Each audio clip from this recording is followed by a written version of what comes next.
നമ്മൾ അന്യമതസ്ഥരെ പ്രണയിക്കുന്നതിൽ തെറ്റുണ്ടോ? അല്ലെങ്കിൽ പ്രണയത്തെയും മതത്തെയും സഭ എങ്ങനെ നോക്കിക്കാണുന്നു? നിന്റെ ആത്മരക്ഷയെ ബാധിക്കുന്നത് ഒന്നും ചെയ്യാൻ പാടില്ല. അത് പ്രണയമാണേലും കൊള്ളാം, വിവാഹമാണേലും കൊള്ളാം, ബിസിനസ് ആണേലും കൊള്ളാം, ജോലിയാണേലും കൊള്ളാം, എന്താണെങ്കിലും നിനക്ക് കോടിക്കണക്കിന് രൂപ വില വരുന്ന വജ്രാഭരണങ്ങൾ താൻ നൽകാൻ പോകുന്ന ഒരാള്, പക്ഷെ അത് ആത്മരക്ഷയെ ഹനിക്കൂ? That's a question, that's a principle. ആത്മരക്ഷയെ ബാധിക്കുന്ന ബന്ധങ്ങൾക്ക് പോകരുത്, അത്രേ ഉള്ളൂ.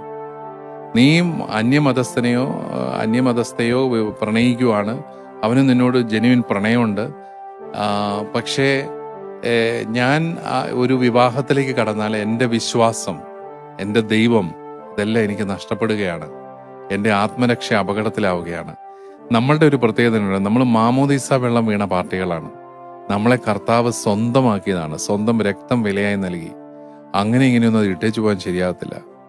അപ്പോൾ ആത്മരക്ഷയെ അപകടത്തിലാക്കുന്ന ബന്ധങ്ങൾ പാടില്ല. വേറെ കുഴപ്പമൊന്നുമില്ല.